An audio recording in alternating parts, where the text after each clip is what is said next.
할렐루야. 요즘 젊은이들 세상 사는 게 많이 퍽퍽하죠. 많이 척박합니다. 몇 년 전에 그런 이야기가 돌았습니다.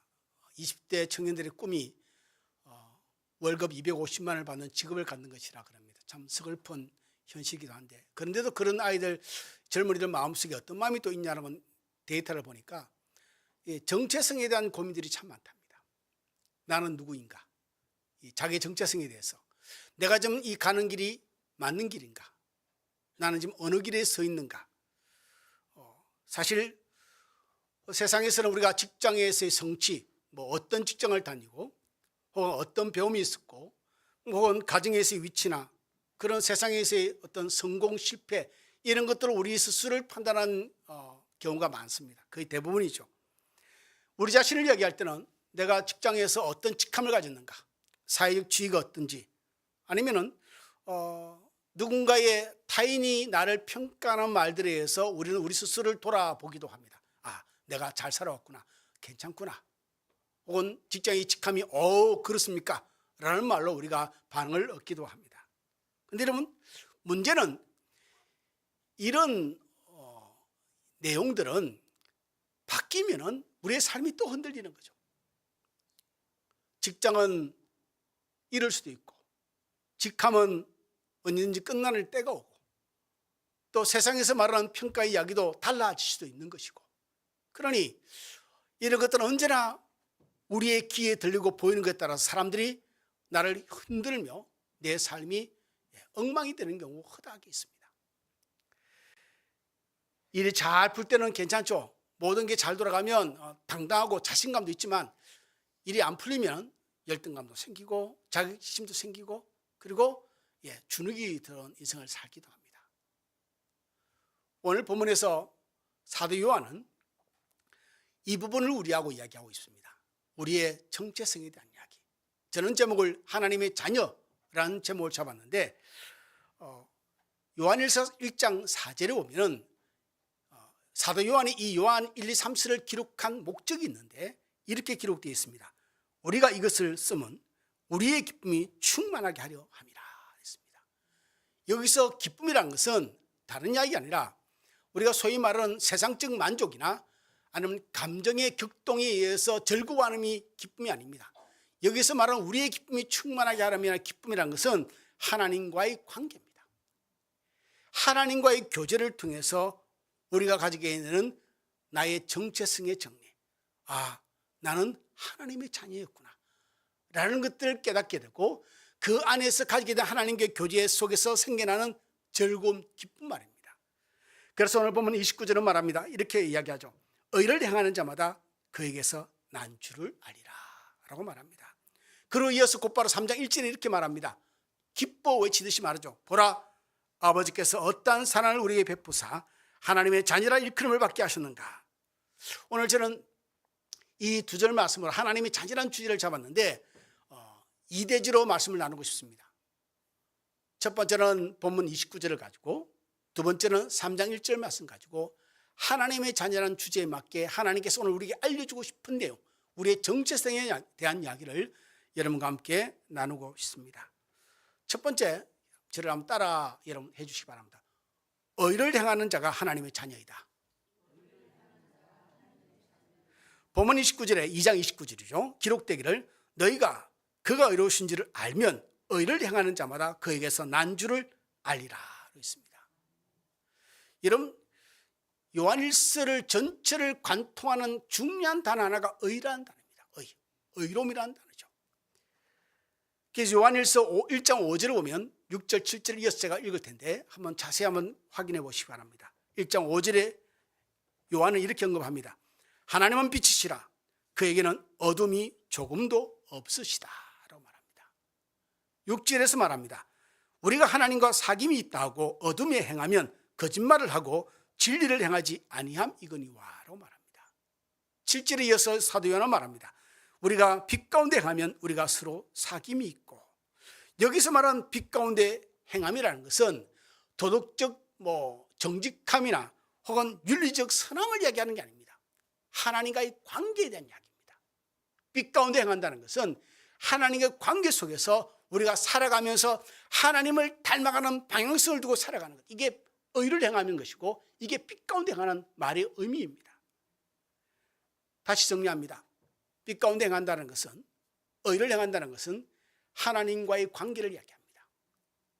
하나님과의 선한 관계, 그 선한 관계에서 하나님을 닮아가려고 사는 방향성을 두고 내가 살아가는 삶의 여정입니다. 이게 빛 가운데 행하는 것이고 이게 의를 행하는 삶입니다. 여기서 중요한 것은 사도 요한이 우리가 의란, 우리가 하나님께로 난 자라는 것을 정의를 내릴 때, 우리는 하나님께 난 자입니다. 그리고 3장 1절은 우리는 하나님의 자녀라고 정의를 내리죠. 그런데 하나님께로 난 자라는 말을 정의를 내릴 때 의를 행한다는 것을 조건으로 앞세우지 않는다는 겁니다. 의를 행하여야 하나님께 난 자가 되는 것이 아니라 하나님께로 난 자라면 의를 행하게 된다라는 이야기입니다. 사도 요한은 그의 어떤 서신서에서나 행위를 구원의 조건으로 내건 적은 한 번도 없습니다. 의를 행하라고 말하지 않고 너희가 하나님께 난 자라면 의를 행하게 된다는 이야기입니다. 여러분, 신앙은 고백이 아니고, 여러분, 신앙은 방향입니다. 고백이라는 말을 제가 사용하는 것은 어떤 사람을 보면 정말 신앙이 인격도 형편없는 것 같은데 말을 하는 걸 말을 들어오면 정말 천국을 소유한 삶인 것 같아요. 말은 너무 수리하게, 정말 미리하게 말을 잘합니다. 그리고 정말 천국 이미 가 있는 사람 같아요. 말을 들으면. 그런데 여러분, 삶을 보면 그게 아닌 경우가 너무 많습니다. 여러분, 의로운 삶이라는 것은, 의를 행한다는 것과 빛 가운데 가는 삶이라는 것은 완벽한 삶을 말하는 게 아닙니다. 죄를 한 번도 짓지 않는 삶을 의를 행한다고 말하지 않습니다. 요한일서 1장 8절에 이렇게 말하고 있죠. 우리가 꼭 기억하시기 바랍니다. 만일 우리가 죄가 없다고 말하면 스스로 속이고 또 진리가 우리 속에 있지 아니할 것이요. 그러니까 내가 죄가 없다고 완벽한 그리스도를 말한다면 그 사람은 이미 진리 밖에 있는 사람입니다. 정말 진리를 안다면 그가 죄인임을 스스로 고백하게 된다는 것이죠. 그러니 의를 행한다고 빛 가운데 행한다는 것이 죄가 없는 삶을 살아가고 나는 것을 의미하지 않는다라는 것이죠. 그렇다면 여기서 중요한 질문을 하나 던지셨습니다. 왜 하나님의 자녀는 의를 행할 수밖에 없을까? 왜 하나님의 자녀는, 왜 의를 행하는 것을 보면 그가 하나님께 난 자, 즉 하나님의 자녀임을 알 수 있을까? 심플합니다. 우문이 현답일 수 있는데, 여러분, 자녀는 부모를 닮아가게 됩니다. 원하든 원치 않든 자연스러움입니다. 우리가 하나님의 자녀이니 하나님을 그냥 닮아갑니다. 이게 방향성이라는 겁니다. 방향성. 내가 하나님을 닮아가는, 의를 행하는, 빛 가운데 살아가는 삶의 여정 가운데 그 방향을 두고 내가 지금 살아가고 있다는 것을 의미합니다. 그래서 우리가 하나님께로 난 자라면, 29절 말씀을 빌리면 우리가 하나님께로 난 자라면, 3장 1절을 빌리면 우리가 하나님의 자녀라면 의로운 행위가 우리의 삶에 있다라고 하는 것이 사도 요한의 지적입니다. 그러니 우리가 의를 행해서 하나님의 자녀가 되었다라고 착각하면 안 된다는 이야기입니다. 하나님의 자녀가 되었으니 의를 행하게 되었다라는 이야기입니다. 소위 말하면, 간단한 문장을 말하면 이렇게 될 수 있겠죠. 행위가 신분을 만들지 않는다. 신분이 행위를 만들어낸다라는 것이죠. 우리의 행위가 우리의 구원을 가지게 된 것이 아니라 우리가 구원을 받은 존재가 되어서 우리가 하나님 앞에 의롭게 살아가게 되었다라는 것이죠. 그러니 오늘 우리의 삶을 한번 점검해 볼 필요는 있습니다. 29절 말씀을 빌리면 의를 행하는 자는 하나님께로 난 자다. 그 하나님께 난 자의 증거가 뭐냐면, 열매가 뭐냐면 의를 행한다는, 빛 가운데 행한다는 것이죠. 완벽함에 대한 이야기도 아닙니다. 우리의 실수나 잘못과 죄를 지적하는 단어도 문장도 아닙니다. 한 가지는 분명히 물어야 됩니다. 뭐죠? 나는 빛 가운데로 행하고 있는가? 의를 행하는 삶을 살고 있는가? 다시 말하면 하나님을 향한 분명한 방향을 정하는 그 삶의 여정 가운데 내가 놓여 있는가? 이 부분을 여러분 스스로가 질문하고 또한 대답하는 시간 되기를 주님으로 축원을 드립니다. 두 번째는, 여러분, 하나님의 자녀가 되는 것은 전적인 사랑의 선물입니다. 사도 요한은 2장 29절에서 매우 논리적으로 2장 29절만이 아니죠. 2장 29절까지, 그러니까 1장 1절로부터 29절까지 상당히 논리적으로 빛에 대해서, 의로움에 대해서, 하나님의 자녀에 대해서 논리를 전개해 나갑니다. 그러다가 갑자기 29절을 끝으로 3장 1절로 넘으면서 굉장히 감정이 격해지는 이야기를 합니다. 뭐라고 하냐면 3장 1절에 이렇게 말합니다. 보라라고 외칩니다. 보라, 아버지께서 어떤 사랑을 우리에게 베푸사 하나님의 자녀라 일컬음을 받게 하셨는가. 이거는 뭐 가만 이야기하는 게 아닙니다. 이건 선포입니다. 감정이 격해져서 세상 안에서 외치는 말이죠. 이렇게 말하는 것과 다르게 말하는 두 가지를 한번 제가 해보겠습니다. 보라, 아버지께서 어떠한 사랑을 우리에게 베푸사 하나님의 자녀를 일컬음을 받게 하셨는가. 이거보다는 보라, 아버지께서 어떠한 사랑을 우리에게 베푸사 하나님의 자녀를 일컬음을 받게 하셨는가. 이거는 감정의 격동이 얼마나 우리 속에 일어나는지를 보여주는 단편적인 외침의 느낌이죠. 지금 사도 요한이 그렇게 외치고 있습니다. 우리가 하나님의 자녀가 어떻게 되었는지, 내가 의로워서 된 것이 아니고 내가 잘 먹고 잘 살아서 된 것이 아니라 전적인 하나님의 사랑이 우리에게 미쳐서, 우리에게 다다라서 그 사랑이 우리로 하여금 하나님의 자녀가 되게 하셨도다. 이야기를 지금 하고 있는 겁니다. 하나님의 자녀가 되었다는 것은 그러므로 우리의 이성으로 판단되어지는 영역의 범주가 아닙니다. 사도 요한도 그렇게 외치듯이 이것은 우리가 하나님의 은혜, 우리가 하나님을 경외하는 마음, 하나님을 믿는 마음에 경외하는 마음 속에서 가지는 은혜에 대한 고백인 것이죠. 이성과 논리로 판단되어서 이야기치는 이야기는 아닙니다. 그런데 놀라운 것은 뭐냐면 우리가 단지 하나님의 자녀라는 이름을 가졌을 뿐만 아니라 실제 하나님의 자녀라는 겁니다. 여러분, 지금 우리나라에는 목회자들이 약 10만 명 정도 되는 걸로 알고 있습니다. 정확한 수치는 제가 모르겠습니다. 10만 명 정도 되는 걸로 알고 있습니다. 그런데 목사, 전도사 꽤 많겠죠. 그런데 정말 대부분은 신실한 목회의 삶을 하나님 앞에 살아가고 있지만 어떤 분들은 제가 보기에도 목사라고 부르기가 참 불편한 분들도 있습니다. 사실은. 그러니까 이름은 목사인데 간혹 가다 보면은 목사로 부르기가 부끄러운 이름을 가진 사람들이 있는 것이죠. 그런데 우리는 하나님의 자녀라는 이름을 가지는 것이 아니라 실제 하나님의 자녀입니다. 이게 중요한 사실입니다. 그리고 어떨 때는 우리가 의를 행하는 모습이 세상에 안 비춰질 수도 있겠죠. 그래도 하나님의 자녀입니다. 할렐루야. 왜냐하면 우리가 쟁취해서 가지게 된 결과물이 아니고 하나님의 사랑이 우리에게 미쳐서, 우리에게 다다라서 우리가 하나님의 자녀가 된 선물과 같은 축복이기 때문입니다. 요한일서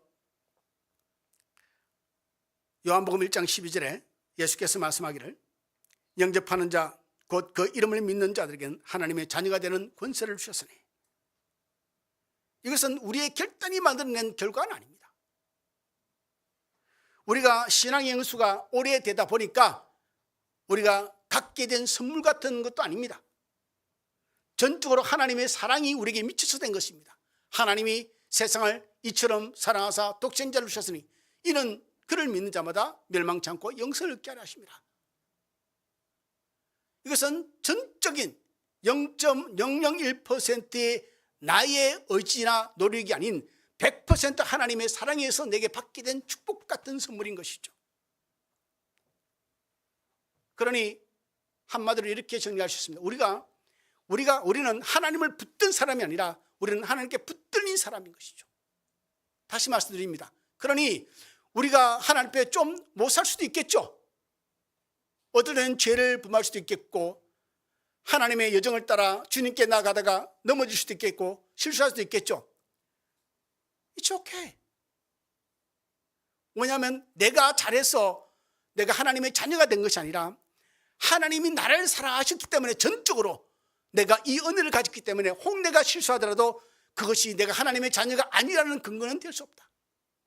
하나님의 자녀라는 축복을 잃어버린 일은 결코 없을 것이다. 그러니 하나님의 자녀라는 것은 우리의 삶을 통해서 가지게 된 보상이나 선물이 아닙니다. 우리의 공로로 인해서 가지게 된 결과물이 아니라 전적으로 하나님 우리를 사랑하신 영구로 우리에게 주어진 축복인 것이죠. 은혜인 것이죠. 그래서 그 은혜가 놀라운 겁니다. 그래서 사도 요한은 외치는 겁니다. 보라, 하나님의 사랑이 우리에게 미쳐서 우리가 하나님의 자녀가 되었도다. 그런데 여기서 한 가지 더 사도 요한이 우리에게 조심할 것을 당부합니다. 바로 3장 1절 후반부에 있는 이야기인데요, 이렇게 기록하고 있습니다. 그러므로 세상이 우리를 알지 못하면 그를 알지 못함이라. 여러분, 세상의 지혜와 세상의 지식과 세상의 논리와 이성으로는 우리가 하나님의 자녀가 된 것에 대한 이해를 할 수가 없습니다. 세상은 절대 받아들이지도 못할 것이고 용납하지도 못할 뿐만 아니라 이해하지도 못합니다. 왜? 성경은 말합니다.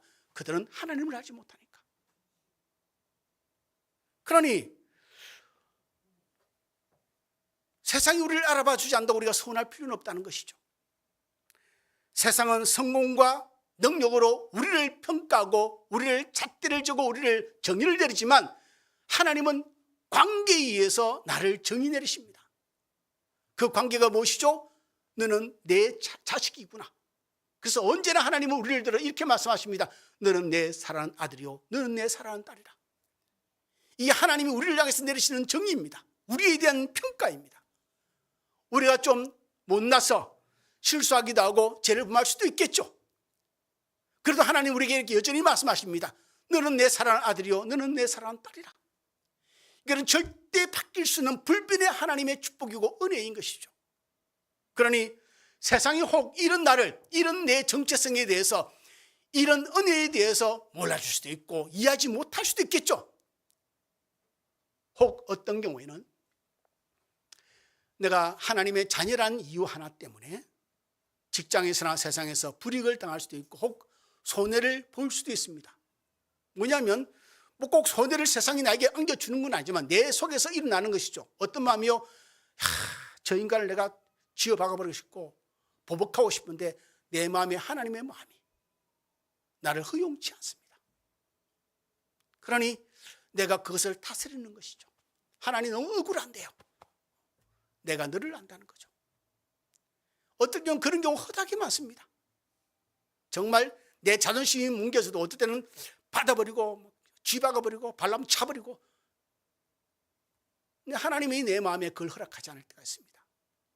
그래서 어떨 때는 예수를 믿는 하나님의 자녀라는 이유 때문에 불이익을 당하기도 하고 손해를 보는 것처럼 보여도 will be okay, 괜찮습니다. 하나님의 자녀니까, 하나님이 나를 알아봐 주시니까. 로마서 5장 8절에 보면은 우리가 이 이야기를 기록하고 있습니다. 우리가 아직 죄인 되었을 때에 그리스도께서 우리를 위하여 죽으셨다고 합니다. 우리가 하나님과 원수되고 죄인 되어 지옥 갈 영혼일 때 예수께서 우리를 위해서 대신 죽으심으로 우리의 구원자가 되어주셨거늘, 우리가 예수 믿는 사람으로 하나님 자녀로 세상을 살아갈 때 혹 실수하고 실패하고 넘어진다 할지라도 그것 때문에 하나님이 나를 갖다 버리실 건가? No way. 절대 그런 일 없습니다.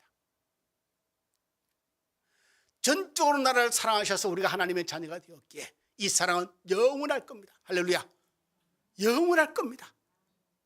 내가 뺀질뺀질하고 혹은 내가 하나님 앞에 성실치 못하고 혹은 내가 내 성질대로 하는 부분이 있을지 모르지만, 우리가 만약 우리의 마음속에 진짜 예수를 만나서 하나님의 자녀가 되었다면 우리의 방향은 하나님을 방향으로 정하고 삶을 살아갈 겁니다. 방향이 올바로 정해졌을 거라는 이야기죠. 로마서 8장 32절은 그래서 이렇게 기록하고 있습니다. 자기 아들을 아끼지 아니하시고 우리 모든 사람을 위하여 내주신 이가 어찌 그 아들과 함께 모든 것을 우리에게 주시지 아니하겠느냐. 그러니 우리가 왜 어떻게 하나님의 자식이 된 것을 기억하시기 바랍니다. 이 사랑을 우리가 받았고 지금도 받고 있고 앞으로도 받을 것입니다. 주님 앞에 설 때까지, 세상 끝날까지, 내가 죽어서 천국 갈 때까지 이 사랑은 끊어지지 않을 겁니다. 그의 자식을 우리를 위해서 내어주신 하나님의 사랑이, 우리가 세상을 살면서 실수하고 넘어진다고 그 사랑을 거두어 드리실까? 결코 그렇지 아니하도다. 이것이 사도 요한의 논리고 우리에게 전해지는 하나님의 마음인 것이죠. 그럼 오늘 말씀을 마치면서 이 사도 요한의 외침 속에 우리가 좀 섰으면 좋겠습니다. 우리 자신을 스스로 세우는 시간 됐으면 좋겠습니다. 보라, 아버지께서 어떤 사랑을 우리에게 베푸사 하나님의 자녀를 일컬음을 받게 하셨는가 기억하라는 겁니다. 우리가 어떤 사랑을 받아서 하나님의 자녀라고 일컬음을 받게 되셨는가 기억하라는 겁니다. 이 사랑 앞에 서면 우리가 이 사랑을 진짜 깨닫는 하나님의 자녀라면 우리가 믿음의 삶을 산다는 것, 다시 말해서 하나님을 향해 방향을 바로 정하고 의를 행한다는 삶을 사는 것, 빛 가운데 삶을 산다는 것은 우리에게 부담이 아니라 우리에게 감사의 삶인 것이죠. 자연스러움입니다. 여러분, 옛날을 잠깐 추억해 볼까요? 지금 만나서 결혼하기 전에 우리가 교제할 때, 저도 제 아내를 만나서 교제한 시간이 짧았지만 얼마나 설렙니까? 만나러 가는 그 시간이, 그리고 먼저 가서 자리를 찾아앉고 기다리는 그 순간이 얼마나 설렙니까? 만나서 이야기를 나누는데 5시간을 지나도 10시간이 지나도 별말이 없어도 그냥 좋습니다. 그렇지 않습니까, 여러분? 그냥 좋습니다. 아무 할 말이 별로 영양가 있는 말이 없어도 같이 있는 것 자체가 즐거움이었던 때가 있습니다. 지금은 어쩌다가 왼수 같은 인간이 되어버리겠지만 그때는 정말 그렇지 않습니까? 그 이야기를 하는 겁니다. 하나님이 그 이야기를 하는 겁니다. 우리가 진짜 하나님의 자녀고 하나님 나를 어떻게 사랑하셔서 어떤 사랑을 베푸셔서 우리가 하나님의 자녀가 됐다는 것을 진실로 깨닫는다면 우리가 하나님께 순종하는 삶을 산다, 믿음을 따라 삶을 산다, 의를 행한다, 빛 가운데 행한다, 이런 동의들을 아무리 열게 놓는다 할지라도 그것은 우리에게 부담이나 불편이 아니라 감사함이요 즐거움인 것이죠. 요한일서 1장 4절에 기록한 것처럼 내가 이것을 쓰면 우리에게 기쁨 있게 하렵니다. 할렐루야. 기쁨 있게 하려 합니다. 그러니 의를 행하며 산다는 것이 결코 부담감이나 불편함이 될 수는 없다. 사도 요한은 오늘 분명히 우리에게 선포합니다. 우리가 노력해서 하나님의 자녀, 하나님께 난 자가 된 것은 아니다. 우리의 의를 행함으로 자격을 가지게 되는 사람도 아니다. 보라, 아버지께서 어떠한 사랑으로 우리에게 베푸셨는지를 기억해야 된다. 이것이 사도 요한의 외침입니다. 그러니 우리가 하나님의 자녀가 된 것은 전적인 하나님의 사랑의 결과물이며 은혜인 것이다. 그리고 29절에 사도 요한이 우리에게 증거하는 메시지로 의를 행하는 자마다 하나님께로 난 자다. 의를 행해야 하나님께로 난 자가 되어지는 것이 아니라 우리는 이미 하나님께로 난 자가 되었기에 자연스러운 삶의 결과가 의를 행하게 되었다라는 것이 그의 표현법입니다. 오늘 사도 요한의 외침을 우리가 기억했으면 좋겠습니다. 한 주간 우리가 믿음의 삶을 살 때 세상은 우리를 알지 못하고 우리를 이해하지 못하고 우리의 삶을 해석을 하지 못한다 할지라도 괜찮습니다. 우리는 이미 하나님에게 알려진 자며 하나님께 기억된 자며 하나님 우리를 일컬어 하나님의 자녀라고 말씀되어진 자들입니다. 이미 명칭을 얻었고 자격을 얻었고 직함을 얻은 자들입니다. 그러니 이 확신 가운데 흔들리지 말고 정말 하나님의 자녀로서 의를 향하는 믿음 가운데 이번 한 주간 또 잘 살아가시기를 주여모로 축원을 드립니다. 기도합니다.